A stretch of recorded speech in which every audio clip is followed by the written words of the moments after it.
আসসালামু আলাইকুম প্রিয় আপুরা, কেমন আছেন সবাই? আশা করি সবাই অনেক ভালো আছেন, সুস্থ আছেন। সুমির সংসার থেকে আমি সুমি আরও একটি নতুন ব্লগ ভিডিও নিয়ে আপনাদের মাঝে হাজির হয়ে গেলাম। আশা করব আমার প্রিয় আপুরা একটি লাইক দিয়ে পুরো ভিডিও জুড়ে আমার সাথেই থাকবেন। তো আজকে সন্ধ্যার পরে থেকে আপনাদের সাথে ভিডিওটি শেয়ার করছি। তো এখন বাজে মনে হয় 7:30 কি 8টা হবে। আমি রাত্রে রান্না করার জন্য প্রস্তুতি নিয়ে নিচ্ছি। আসলে আমরা দুপুরে দাওয়াত খেয়েছি, বিয়ের দাওয়াত। তো দাওয়াত খাওয়ার পরে দুপুরে তো যেহেতু রান্না বাড়া হয়নি, এখন রাত্রে তো রান্না বাড়া করতে হবে। তো সেজন্যই আমি যোগাড়যন্ত্র করে নিচ্ছি। তো রান্নাঘরে আমি একা না, রান্নাঘরে আপনার ভাইয়াও আছে। আজকে আসলে সেই রান্না করবে। আর রান্না হবে হালকা পাতলা, কিন্তু যাই রান্না হোক সেই রান্না করবে। আমি তাকে একটু সাহায্য করব আর কি। তো বাবুর্চি যেহেতু, বাবুর্চির তো হেল্পারই করতেই হবে। তো বাবুর্চি পান খাবে, বাবুর্চির জন্য পান বানাচ্ছি।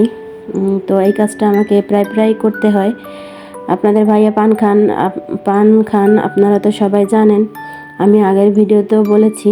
তো পান খাওয়ার জন্য আমি সব কিছু কিন্তু রেডি করে রাখি আগেই। উনি আমাকে দেখিয়ে দিচ্ছিলেন যে একটু ছিঁড়ে রেখে দাও, পানটা অনেক বড়, এত বড় পান লাগবে না। তো সুপারি আগেই কাটা ছিল আর সব কিছুই রেডি ছিল। আমি তাড়াতাড়ি করে তাকে একটা পান বানিয়ে দিলাম। তারপরে আসলে আমরা রান্নাবাড়া তাড়াতাড়ি সেরে ফেলবো, যেহেতু আমার শ্বশুর আব্বা একটু তাড়াতাড়ি খাওয়া দাওয়া করেন। তো আমি এখন সব কিছু গুছিয়ে রেখে দেব। আর আজকে আমি হাতে মাখা ডাল চচ্চড়ি রান্না করব। আর আপনাদের ভাই একটা তরকারি রান্না করবে, সাথে আলু ভর্তা করব। তো ডালটাকে ধুয়ে ভিজিয়ে রেখেছিলাম আগেই। এখন সব মশলা একসাথে দিয়ে, মানে পেঁয়াজ, রসুন, একটা বোম্বাই মরিচ দিয়েছি, হলুদের গুঁড়া, মরিচের গুঁড়া, জিরার গুঁড়া, লবণ, তেল সব একসাথে দিয়ে আমি এখন ডালটাকে ভালো করে মেখে নেব। ডালটাকে আমি ভালো করে মেখে নিয়েছি। এখন আমি পরিমাণ মতন পানি দিয়ে ডালটাকে চুলায় বসিয়ে দেব। আর শেষের দিকে আমি একটু ধনিয়া পাতা ব্যবহার করব। ভাত রান্না করার জন্য আমি চাল নিয়ে নিয়েছি, আর আলু ভাতের মধ্যেই সেদ্ধ দেব, সেজন্য ভাতের মধ্যে আলুটাকেও দিয়ে দিলাম চালের মধ্যে। আর এই যে ফুলকপির ডাঁটা রান্না করা হবে আজকে, তো একটু বেশি হয়ে গিয়েছে, সেগুলো একটা পলিথিনে রেখে দিয়েছি। আর কিছুটা পরিমাণ এই যে রান্নার জন্য রেডি করে নেওয়া হয়েছে। আর এই তরকারিটা রান্না করবে আপনাদের ভাইয়া। এই তরকারিটা নাকি খেতে অনেক ভালো লাগে। এখানে ফুলকপির ডাঁটা, সাথে আলু, চিংড়ি মাছ আর ময় মশলা সব দিয়ে দেওয়া হয়েছে।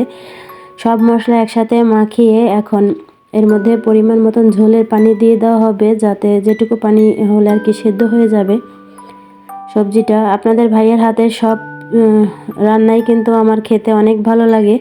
আর এদিকে আমার ডাল রান্না করা হয়ে গেছে। আমি টমেটো দিতে ভুলে গিয়েছিলাম, তো এই পর্যায়ে একটা ফ্রোজেন টমেটো এক পিস আর কিছু কাঁচামরিচ দিয়ে দিলাম। আমি ফ্রোজেন টমেটো ব্যবহার করি, আমার আপুরা তো জানেন। এই দিনে ফ্রেশ টমেটোও ব্যবহার করি, কিন্তু ঘরে এখন ফ্রেশ টমেটো ছিল না, সেজন্য ফ্রোজেন টমেটোটাই দিয়ে দিলাম। আর আমার ডাল ভুনাটা কিন্তু হয়ে গেছে, হাতে মাখা ডাল ভুনা। এখন এর মধ্যে কিছুটা পরিমাণ ধনিয়া পাতা দিয়ে দিলাম। আর এখন 1 মিনিট জাল দিয়ে আমি এটাকে নামিয়ে ফেলবো। ফুলকপির ডাঁটা যে রান্না করা হচ্ছিল সেটাও কিন্তু অনেকটা হয়ে গেছে, সেটাতেও ধনিয়া পাতা দিয়ে দেওয়া হয়েছে। এখন এটাকে একটু নাড়াচাড়া করে একদম শুকনো শুকনো করে নামিয়ে নিলেই কিন্তু রান্নাটা একদম কমপ্লিট। আর এই ধরনের গ্রামীণ রান্না কিন্তু খেতে অনেক ভালো লাগে। আর আমার যেহেতু রান্না বাড়া নেই, সেহেতু আমি একটু আয়েশ করছি আর টিভি দেখছি। আর এদিকে ওদিকে একটু চোখ বুলাচ্ছিলাম যে কোথায় কি হচ্ছে। ভাতটাকে একটু দেরি করে বসানো হয়েছে যাতে ঠান্ডা হয়ে না যায়। আর এখানে আগের কিছু ভাত ছিল, সেটাকেও কাছেই রেখে দিয়েছি, কারণ এটাকেও আমি ভাতের মধ্যে দিয়েই রান্না করব। আর শ্বশুর আব্বার খাওয়ার জন্য রুটিও কিন্তু ভেজে নেওয়া হচ্ছে, যেহেতু শ্বশুর আব্বা রুটি খান রাত্রে আর সকালে। তো আপনাদের ভাইয়ের রুটিটা কিন্তু ভাজছিল, কিন্তু রুটি বানাতে, রুটি ভাজতে, আবার রান্না বাড়া সব কিছুতেই একদম এক্সপার্ট। তো শ্বশুর আব্বার খাওয়ার জন্য টেবিলটাকে গুছিয়ে দিয়েছি, যেহেতু রাত্রের খাবার আবার দুপুরে ভারী খাওয়ার পরে এখন বেশি কিছু খাওয়া যাবে না দেখে হালকা পাতলাই রান্না করা হয়েছে। আর আমি একদম পাতিল সহই টেবিলে নিয়ে এসেছি, কারণ অনেক ক্লান্ত লাগছিল। এখন আর ঝামেলা করতে ইচ্ছে করছিল না। যাই হোক, সমস্যা হবে না, নিজেরাই তো। এই যে ফুলকপির ডাঁটার তরকারি, এটা মনে হয় আজকে আমি প্রথম খাবো। তো দেখতে কিন্তু অনেক ভালো লাগছিল। আর ডাঁটাগুলো কিন্তু একদম সেদ্ধ হয়ে গেছে।